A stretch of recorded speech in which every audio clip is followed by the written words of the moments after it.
se dé honra a tu santo nombre. Venga tu reino. Danos hoy los alimentos que necesitamos cada día y perdona nuestros pecados, porque nosotros también perdonamos a todos los que nos han hecho mal. No nos dejes caer en la tentación. Amén. Amén. Hasta ahí tengan la bondad. Siéntese, por favor. Gloria al Señor. Hace 8 días empezamos a hablar acerca del Padre Nuestro. Hace 8 días empezamos a hablar acerca de esta oración modelo, de esta oración de fe, de esta oración que Jesús le enseña a sus seguidores.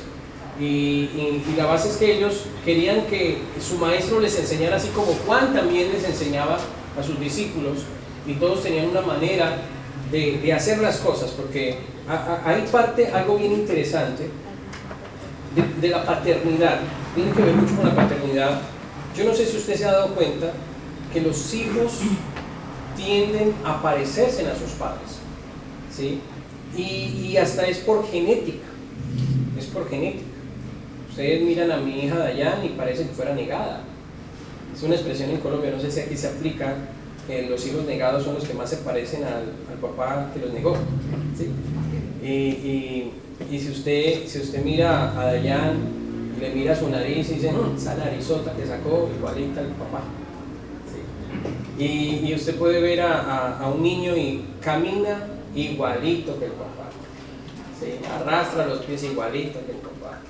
O mire cómo se sienta igualito que el papá, mire cómo se ríe. Por ejemplo, dicen que Santiago y Joseph se ríen igualito que el papá, hacen las mismas muecas que el papá, ¿sí? Entonces somos el reflejo, gracias, sí, somos el reflejo y somos de cierta manera somos la copia o la continuidad genética de nuestros padres, ¿okay? Entonces el hecho de que un seguidor diga enséñanos a orar, así como Juan le enseña a sus discípulos, tú, Maestro Jesús, enséñanos para nosotros tener una identidad hasta en la forma de orar. O sea, que podamos orar igual que ora el Maestro, podamos comportarnos igual que se comporta el Maestro cuando ora. Y comienza a haber una identidad, comienza a generarse algo muy parecido, ¿sí? Un adoctrinamiento, pero en este caso dentro de la libertad y dentro del amor que el Padre nos brinda a nosotros. Cuando usted va a una institución, usted es adoctrinado en esa institución. Si usted se va a trabajar a la policía, a usted lo adoctrinan con el pensamiento y la visión de la Policía Nacional o la Policía Civil, en este caso acá en El Salvador, ¿verdad? Si usted va a un colegio, lo adoctrinan para que su comportamiento esté basado ¿a qué? Al manual de convivencia del colegio. ¿Se han escuchado hablar del manual de convivencia del colegio? Ese manual es la constitución de su colegio. Y entonces todo el mundo se rige bajo esos principios, ¿ok? El Salvador se rige a unos principios que está dado por la constitución política. Y entonces por eso, aunque ustedes sean migueleños y los de allá de la otra parte del occidente, nosotros somos oriente, los del occidente, Santa Ana, Huachapán y todo eso, tengan tal vez unos acentos diferentes, no hablen con la J como acá, pero tienen comportamientos muy idénticos que lo hace salvadoreño, que lo hace partícipe de una identidad salvadoreña. Por eso cuando yo estoy en el supermercado y empiezo a hablar, la cajera me mira así, no eres salvadoreño, no, sí, su acento es diferente, su forma de ser es diferente. Y dentro de mi país nos identificamos por eso, ¿no? Tú eres paisa porque hablas como paisa, tú eres caleño porque hablas como caleño, tú eres rolo porque hablas como bogotano, tú eres caqueteño porque no sabes hablar. Entonces, cada uno tiene su identidad, y la identidad es fundamental para la formación de los hijos. Pero yo estaba analizando de cierta manera que hace 8 días, aunque hablamos de paternidad, hace 8 días, hablamos de la importancia de la paternidad. Yo notaba que lo recibíamos y lo percibíamos como un regaño a nuestros hijos, como que mire, el pastor está hablando de los hijos que se comportan mal, ¿sí? Mira, y como que si quisiéramos pellizcar al hijo, o como si el pastor se estuviera tal vez desahogando del mal comportamiento que hacen sus hijos en la casa. Pero no es de esa manera.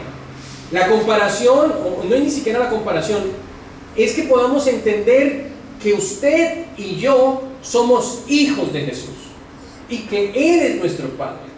Y así como usted ve reflejado en su hija o en su hijo su comportamiento inadecuado en la formación, durante el crecimiento, así somos nosotros con nuestro Padre Celestial. Así somos nosotros, ya siendo viejos, ya siendo adultos, así somos nosotros con nuestro Padre Celestial. O sea, ¿cuáles son los problemas normales que tenemos en un hogar? Ayúdenme con esto en la predicación. ¿Cuáles son los problemas normales que tenemos en un hogar con nuestros hijos? Cuando son pequeños, ¿cuáles son los problemas? Ejemplos, dame ejemplos de los problemas. O sus hijos son enteramente perfectos en la casa y no hacen nada, y usted es la mamá y el papá más feliz del mundo con sus hijos. O le sacan canas verdes como los míos, porque si los suyos son perfectos, hagamos un intercambio. Se llevan los míos y yo me entrego los de ustedes. ¿Sí? Porque si son perfectos los de ustedes, yo ya no tengo ni pelo por lidiar con mis hijos. No me estoy quedando calvo. Yo no hay nada, claro. ¿No? Quitarle un poquito a Santiago y pasarse. Sí, total. Entonces, ¿qué es lo que genera un niño pequeño, por ejemplo, más pequeño que Candy? ¿Cuántos años tiene ya? 7. Cuando se nace un bebecito hasta los 2 años, ¿cuál es la lidia que da un bebé? Aseo, Inquieto. son bien lloris. Son inquietos. Lloran mucho y uno. Son inquietos, lloran. ¿Por qué llora un bebé? Uno no sabe por qué. Por todo, por nada y por si acaso. ¿Sí? Llora porque tiene frío, llora porque tiene calor, llora porque tiene hambre, llora porque ya está lleno y ya no quiere más, llora porque usted lo miró, llora porque lo dejó solo, llora por todo. ¿Ok? Entonces es llorón y es inquieto. ¿Conoces cristianos que son llorones? Hermano, ¿cómo está? No, hermano, en una lucha constante. La vida cristiana es muy difícil. Qué complicado, no puedo acostumbrarme a ir los domingos, me levanto con tanta pereza para ir a la iglesia. Qué difícil es ser cristiano. ¿Has escuchado a gente así? Sí. Que llora por todo. Bueno, mucho pretexto, mucha excusa. ¿Sí? Que todo es un problema, que todo es una dificultad, que quieren que le den, y si el pastor no lo saluda, entonces me enojo. Sí, mira, el pastor no me saludó hoy, la hermana no me saludó hoy, no salieron temprano, no me han visitado a la casa, no esto, no aquello. ¿Cómo nos estamos comportando? Como bebés, ¿verdad? ¿Cómo? ¿Nos estamos comportando como bebés? Después de los 2 años hasta los 7, ¿cuáles son los problemas con los niños?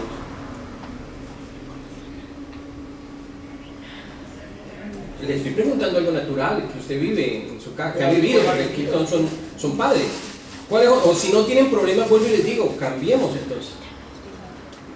De 2 años a 7 años aproximadamente, ¿cuáles son los problemas con los niños en la casa? No comen.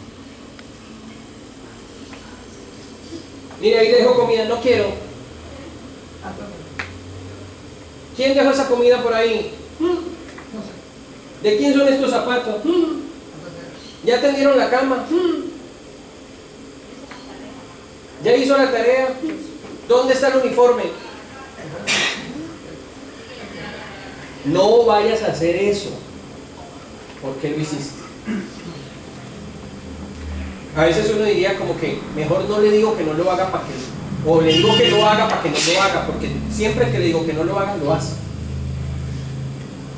Conoce hermanos, no estoy hablando de niños, hermanos de la iglesia que son así, que son desordenados, hermanos que no hacen caso, hermanos que no se comportan, hermanos que usted le dice, vea, espérenme aquí un momentico, y cuando usted voltea a ver ya no está. Usted le dice al niño, mire, estése aquí quieto. ¿Usted cree que un niño va a estar quieto? Hay gente que espiritualmente, hermanos, espiritualmente son como niños de 2 a 7 años. No hacen caso, no obedecen. Y parece que usted se siente y le dice, mamita, no haga esto por esto, por esto, por esto. ¿Y qué siente usted que está pasando con ella? Cuando al rato está volviendo otra vez a hacerlo. Que le entró por aquí y le salió por acá. ¿Conoce hermanos así? ¿Ha visto hermanos así? Hermano, no es bueno estar metido en las discotecas porque usted es cristiano. No es que sea pecado o no sea pecado, porque no es una cuestión de pecado o no pecado. No es bueno. Imagínese que usted esté por allá compartiendo con alguien y de repente se forme una balacera. ¿Y qué cayó? El hermano evangélico murió en... ¿Qué ha sido el hermano? Que estaba evangelizando a los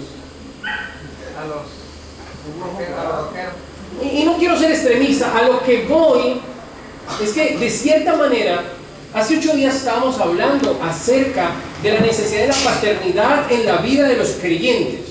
A ver, de que Jesús enseña que el principio de la relación nuestra con Él es acercarnos a Él como nuestro Padre.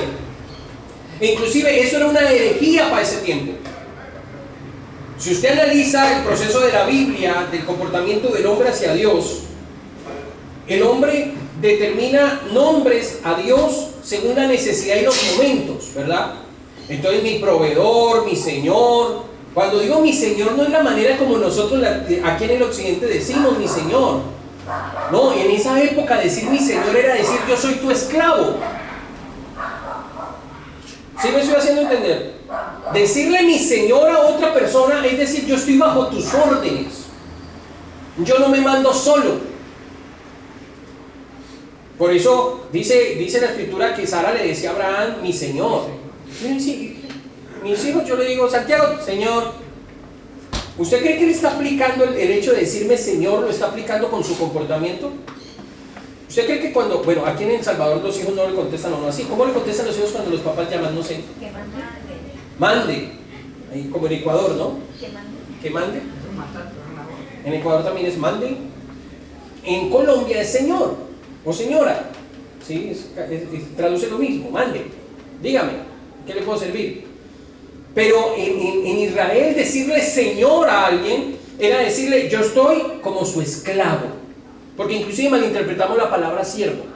Nosotros decimos, hola siervo, ¿cómo estás? Uy, yo soy el siervo. ¿Y qué es ser siervo? Siervo es ser un esclavo. Servidumbre. Era el que recibía a los invitados y le lavaba los pies allá afuera, antes de que entraran a la casa. Eran los que servían en la mesa, eran los que barrían, trapeaban, organizaban, limpiaban. Era un esclavo. Era el esclavo, era el que no tenía autoridad para absolutamente nada. No tenía decisión para absolutamente nada. Y a veces es bueno ser siervo. Porque si usted no tiene la relación cercana con Dios, la mejor forma de comportarse con Dios es siendo su esclavo. El problema es cuando te vuelves extremadamente religioso y entonces no tienes la oportunidad de pensar. Y uno de los problemas religiosos que nos hemos metido a la cabeza a la gente es que somos ovejas. Entonces en la parábola del buen pastor, la parábola del hijo pródigo, aparece también la oveja perdida, aparece la moneda perdida, y nos hemos quedado en que somos ovejas y que necesitamos que alguien vaya a buscarnos. Pero usted nota que en esas 3 parábolas, la moneda perdida, ¿qué hizo la mujer para encontrar la moneda? Barrió, limpió, prendió la luz, organizó, la buscó y la encontró, e hizo fiesta. En la parábola de la oveja perdida, ¿qué hizo el pastor? Salió, dejó las otras guardaditas, que no se le fueran a perder, y se fue a buscarla por montes, collados, hasta que la encontró y la trajo, ¿verdad? Y entonces nosotros nos consideramos tan valiosos que entonces el pastor tiene que ir a buscarnos a nosotros. Entonces nos consideramos tan animales, perdónenme la expresión, que entonces el pastor tiene que ir a buscarnos y cargarnos. Pero la tercera parábola es del hijo pródigo. ¿Quién fue el que regresó? ¿El papá salió a buscarlo? ¿El papá fue y se metió al burdel a traerlo? El papá todos los días lo esperaba a la puerta. El papá estaba esperando que el hijo tomara conciencia y que entendiera que era mejor habitar en la casa con su padre, que era mejor ser inclusive hasta un siervo en casa de papá, ser un esclavo en casa de papá, que estar afuera de la casa de papá. Hasta los esclavos los tratan mejor, tienen comida, tienen todo. Por eso los hijos no valoran lo que tienen en la casa hasta que les toca salir por allá afuera. Yo tengo ya 40 años, ya tengo que empezar a acostumbrarme a decir que tengo 40. Pero ahorita en 15 días los cumplo. Y yo llego a Florencia, Caquetá, Colombia, y llego a la casa de mi mamá, y yo soy un príncipe, que hasta mis hermanos se molestan, porque son las 9 de la mañana y mi mamá me está llevando el desayuno a la cama. Y Johan dice, ¿y es que yo no existo o qué? Porque en la tarde mi mamá me está preguntando, ¿tiene ropita para lavarme?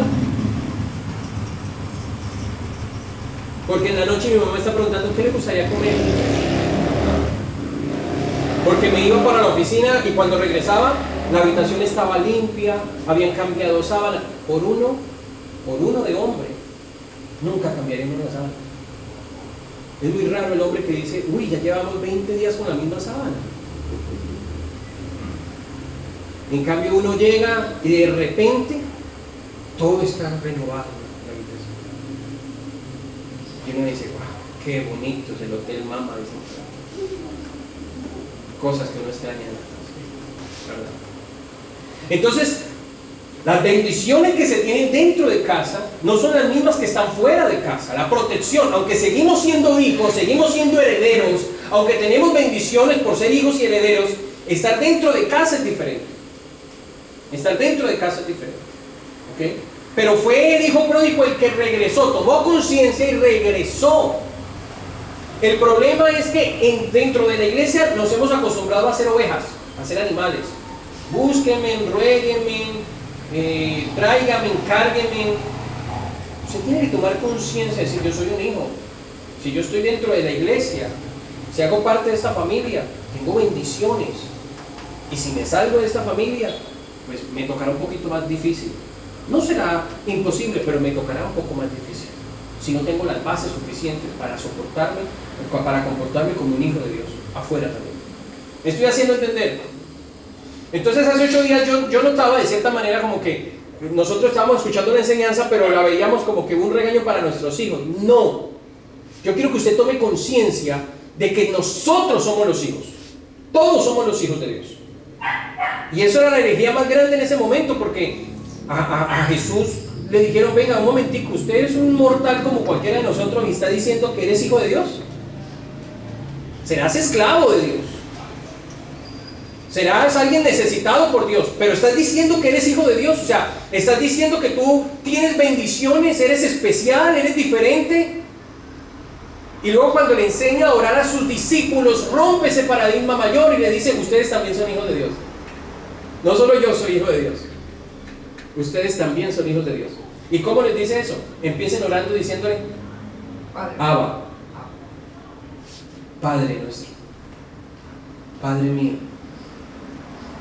La relación suya ya no tiene que ser... Claro que, mire, aquí viene una situación. Muchas personas creen que ser padre, ser un buen padre, es ser el mejor amigo de sus hijos. Dios no nos puso como padres para ser el mejor amigo de sus hijos. O sea, si tú tienes confianza con tu mamá, si tienes confianza con tu papá, para contarle las cosas que te pasan, debes de entender que le estás contando a tu papá y a tu mamá. Porque aunque hoy en día la falta de identidad de padre, hemos perdido tanto porque no hemos tenido un padre que nos enseñe a nosotros cómo ser padre. No hemos tenido un padre que nos muestre a nosotros cómo ser padre, entonces nosotros no podemos enseñar lo que no hemos recibido. ¿Me estoy haciendo entender? No podemos dar lo que no hemos recibido. Entonces, si yo no recibí cariño, para mí va a ser muy difícil ofrecer cariño. Pero no imposible, si permito que Dios me enseñe, me muestre a través de su palabra y me dé herramientas para hacerlo. No imposible. Y el objetivo es ser mejor, esta generación ser mejor que la generación anterior, no peor. No peor. Ser mejor esa generación a la generación anterior. Pero para eso tengo que tener conciencia. Lo que mi papá hacía, lo hacía porque eran las herramientas que tenía, eran las cartas que le tocó jugar en la vida. Pero yo no voy a repetir esas mismas cartas, no voy a repetir esa misma historia, voy a comportarme diferente. La Biblia dice que un hijo que nace en un hogar donde sus padres son abusadores, golpeadores, maltratadores, tiende a repetir la misma historia de ellos. Los hijos se convierten también en abusadores, maltratadores. Ahora uno no dice, no, es que no tiene que ser así. No, es que no tiene que ser así. Porque Dios llega a nuestras vidas a romper esos paradigmas. Por eso si un hermano llega a la iglesia siendo un maltratador, un golpeador, el objetivo es que cuando pase el tiempo, cuando haya madurado, cuando deje de ser un bebé espiritual, ya deje de ser un adolescente espiritual y se hace un hombre maduro, ya no se comporte de igual manera como se comportaba cuando no tenía a Dios en su vida. Y que sea un hombre ejemplar y amoroso para sus hijos. Y ahí es donde viene el testimonio. Yo antes era esto y ahora soy aquello. Antes de Cristo, después de Cristo. Que Cristo tiene que cambiar la estructura paternal nuestra. Porque si no hay una paternidad dentro del hogar, no hay una identidad, mis hermanos. Y lo tratábamos de hablar hace 8 días, pero yo lo que no quiero en esta mañana es que usted piense que es un regaño para los hijos, para nuestros hijos. No, es un regaño para todos nosotros. Porque nosotros somos esos hijos para Dios, que nos comportamos mal. ¿En qué proceso estás? ¿Eres de los que todavía se quejan por todo? ¿Eres de los que todavía llora por todo? ¿Eres de los que esperan que te den todo? ¿O eres de los que ya comienzas a ser independiente, a crecer, a caminar por sí mismo, a tomar decisiones claras frente al tema, a tener buenos principios? ¿Qué tipo de hijo eres? ¿Qué tipo de creyente eres? ¿Cuál es tu nivel? Ahora, Padre nuestro, cuando tú entiendes que Dios es tu Padre, comienzas a tener una identidad, porque la paternidad es fundamental para una identidad. Según la UNICEF, la presencia del padre dentro del hogar en la crianza de los hijos es fundamental para el carácter, la autoestima y la personalidad de los niños. ¿Sabe? En la época antigua, en el pueblo judío, la mamá se encargaba del bebé desde que nacía hasta aproximadamente 7 años. O sea, la mamá se encargaba de protegerlo, de alimentarlo, de cuidarlo. Pero después de los 7 años era el papá el que se encargaba en mantener, alimentar, cuidar y proteger al niño. Después de los 7 años. De 7 a 9 años. Porque el papá le enseñaba a hacer oficio, a salir de cacería, a salir a rebuscarse la comida. Por eso hablábamos que los niños de hoy no son los mismos niños de la época anterior. Conocía niños de 9 años trabajando. Hoy en día no. Hoy en día los niños de 9 años están jugando play. Están jugando en el celular. Ya. Están viendo partidos del Real Madrid y Barcelona. En la época antigua no, era diferente porque los tiempos eran diferentes. No estoy diciendo que los niños tengan que salir a trabajar. Son tiempos diferentes. ¿Ok? Y entonces el papá se encargaba de la formación estructural del niño, de darle las herramientas necesarias para que cuando el niño ya fuese adulto y saliera a tener un hogar, supiera cómo defenderse en la vida, supiera cómo tiene que ser responsable para mantener un hogar, para mantener la comida, para mantener a su esposa, para mantener todo, porque su papá le enseñaba desde niño. Entonces, la presencia del papá en un hogar es fundamental para eso. La presencia del padre en la vida de los niños es importante por varios motivos, entre ellos los siguientes. El desarrollo emocional. La interacción con el padre ayuda a desarrollar la conciencia y la regulación emocional. Yo no digo que una mamá soltera no pueda criar un hijo, porque ahí sí como sale por ahí el eslogan, he sido madre y padre. ¿Se han visto de las mujeres soltera? Soy madre y padre. Y está bien, porque es lo que le toca. Es lo que le tocó. Pero seamos sinceros. Cuando una niña o un niño se cría solamente con su mamá, su vida emocional es mucho más cambiante, porque hay que tener en cuenta los cambios hormonales de la mujer. La mamá sufre cambios emocionales, la mujer en sí sufre cambios emocionales por las hormonas, porque son cambios hormonales. Y entonces, aunque toda la situación está bien, andan con la depre. ¿Y qué pasa? ¿Por qué está aburrida? No, es que no sé. ¿Y qué tiene? Me siento mal, me siento triste. ¿Usted por qué no me abraza? Porque no me ha dicho que la abraza. Pues nosotros no somos adivinos. Fuéramos adivinos, sería diferente. Entonces, ¿por qué? Porque hay unos ciclos hormonales, ¿verdad? Y entonces está súper feliz, súper contenta y miraba por ahí un TikTok de una boxeadora que decía, cuando estoy en los momentos más normales de mi vida, eso golpeaba, y luego cuando estoy ovulando, entonces ya quería abrazar al entrenador, y cuando estoy en mi periodo, entonces el entrenador le ponía las manos así y se ponía a llorar. Entonces, los cambios hormonales. ¿Cuál es la formación que tiene el niño cuando solamente se está relacionando con ese tipo de emociones en su casa? El carácter de papá fuerte es necesario para la formación del carácter de los hijos. Para que usted como hijo entienda que la vida no es tan fácil como usted la piensa. Que usted necesita darle frente a los problemas. Necesita moldear sus emocionalidades y no permitir que las emociones lo dominen a ustedes por las circunstancias. ¿Me estoy haciendo entender? Ahora llevémoslo al plano espiritual. La presencia de Dios en nosotros como Padre hace que nosotros como hijos nos mantengamos firmes emocionalmente aunque venga una tormenta en nuestra vida. ¿Sí ve cómo lo escalamos desde el hogar a la vida espiritual de los adultos?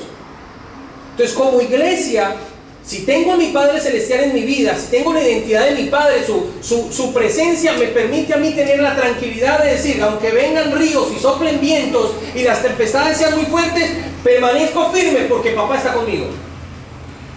Porque mi papá me ha enseñado a mantenerme firme, aunque las circunstancias no sean las mejores. Aunque la enfermedad llegue, aunque los problemas económicos lleguen, aunque haya escasez en mi casa, yo me mantengo firme porque tengo carácter que mi Padre me ha dado. Porque tengo confianza. Me estoy haciendo entender, iglesia. La interacción con el Padre es fundamental para el desarrollo cognitivo, es decir, para el crecimiento de la capacidad de pensar y razonar.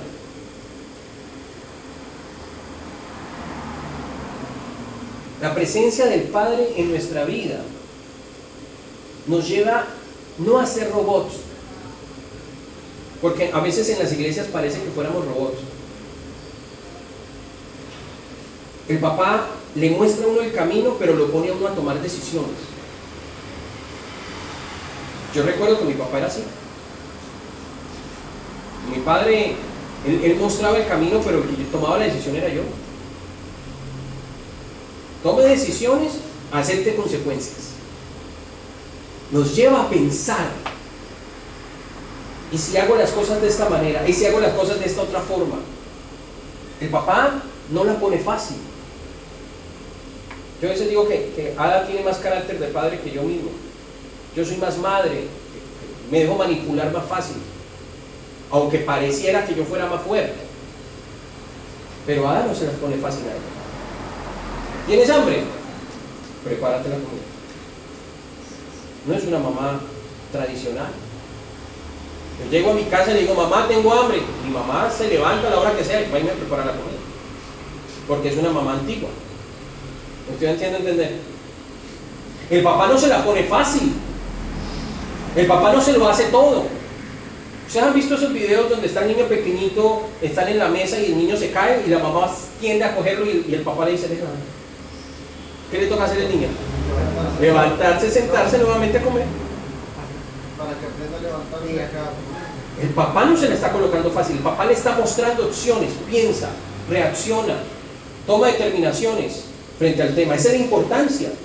Jesús no nos obliga a nosotros que seamos robots aquí y que a todos le digamos amén, amén y que no entendamos nada. Jesús nos muestra el panorama y nos dice, pongo delante de ustedes el bien y el mal, pongo delante de ustedes las oportunidades, pongo delante de ustedes las opciones.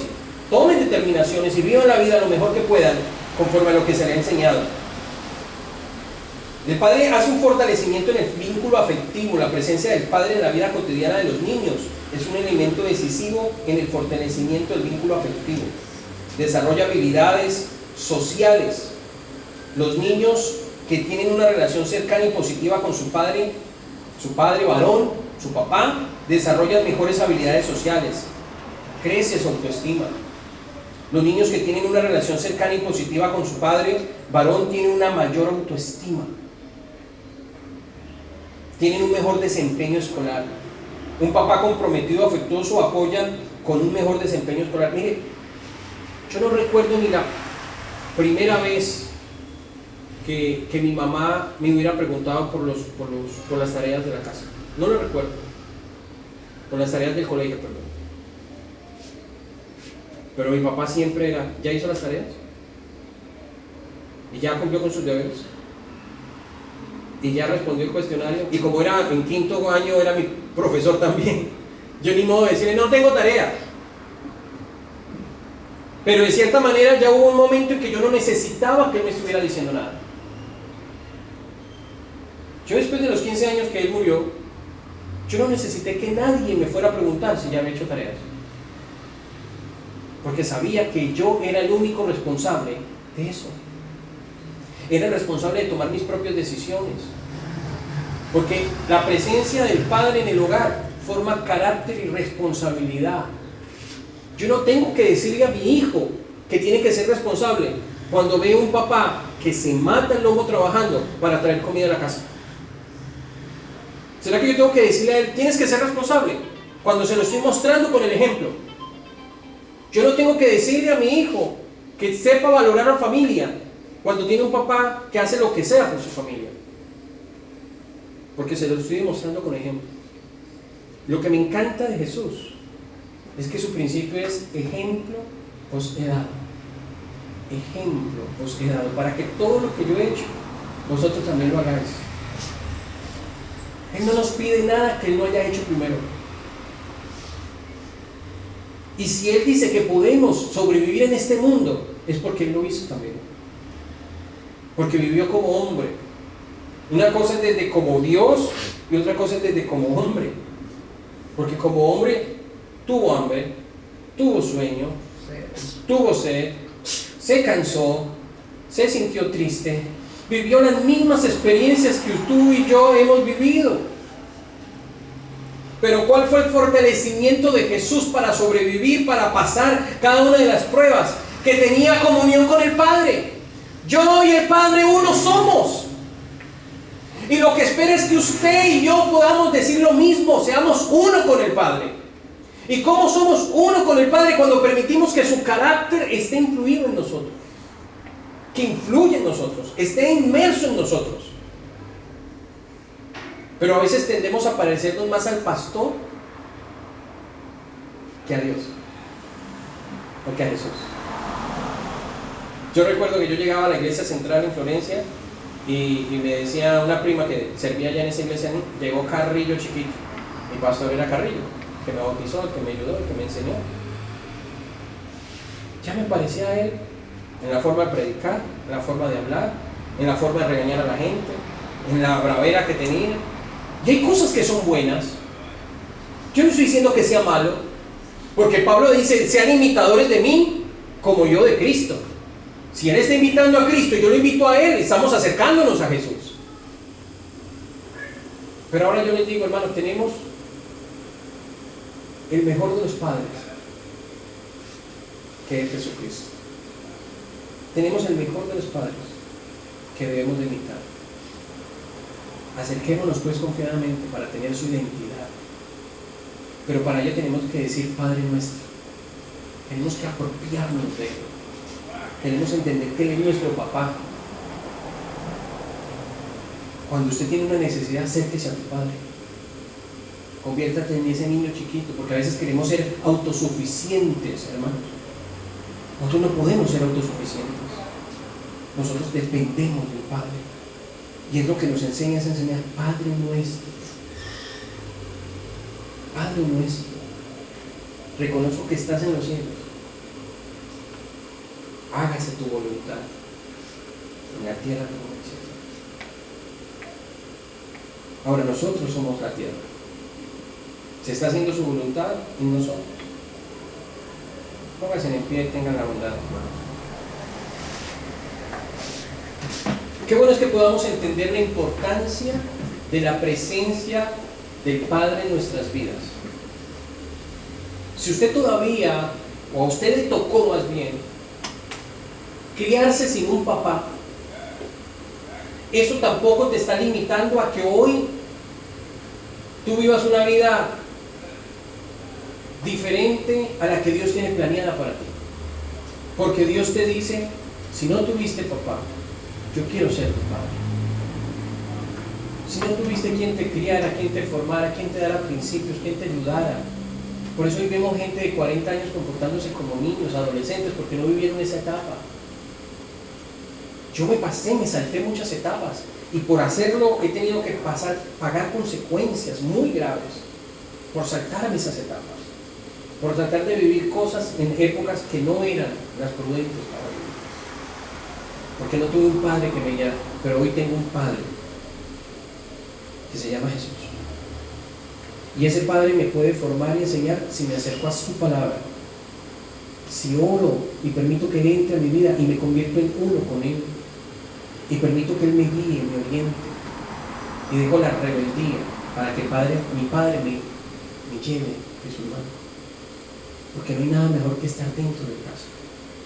El hijo pródigo es una muestra, es un espejo para que nosotros no repitamos esa historia. Y si la estamos repitiendo, nos paremos un momento y digamos: Señor, yo quiero volver a tu casa, quiero volver a la casa de mi Padre, quiero conocer a Jesús. Si me salí del jardín, permitir que Él siembre su jardín en mí, como lo dice la canción. Que Él forme su identidad en nuestros corazones, hermanos. Hagámoslo Padre nuestro. Eso no significa que no seamos sus siervos. Eso no significa que no sea nuestro Dios todopoderoso. Eso no significa que Él no sea nuestro proveedor. Eso no significa que sea el Dios de los ejércitos. Eso no significa todo lo demás apelativos que podemos darle a Dios. Pero Él dice: si soy tu Padre, quiere decir que nuestra relación es más íntima, es más familiar, es más cercana. Si tú eres mi hijo, estás respaldado por mí, porque eres coheredero, eres heredero, eres un príncipe. Compórtate como príncipe, compórtate como princesa de Dios, compórtate como un hijo de Dios, porque Él es nuestro Padre. Créame que a mí me ha costado lágrimas entenderlo. A mí me ha costado sufrimientos. A mí me ha costado poner a sufrir mi familia. Y no es fácil restaurar lo que se ha dañado por la falta de ese padre en mi vida. No es fácil, después de que has lastimado, no es fácil después restaurarlo.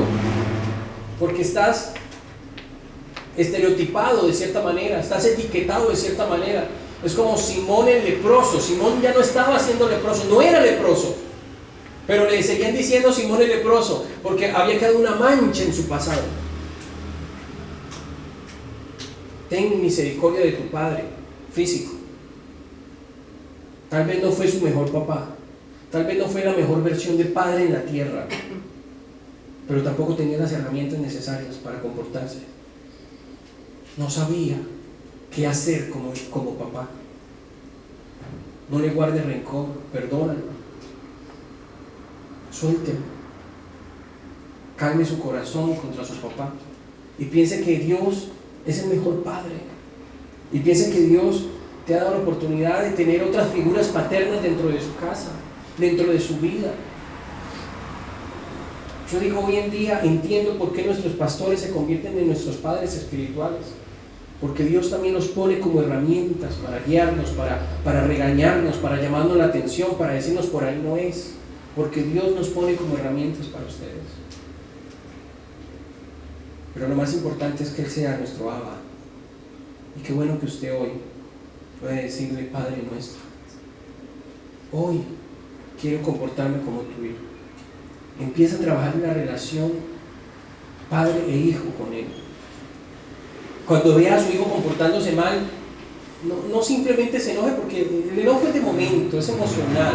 La emoción y el sentimiento, la diferencia es el tiempo. Yo amo a mis hijos, pero me enojo cuando se porta mal, pero no dejo de amarlos. Entonces, Trabaja en la relación padre-hijo con Dios. Y Dios va a hacer algo especial en su vida. Te va a dar herramientas especiales en tu vida. Oremos al Señor. Bendito Padre Celestial. Tú que estás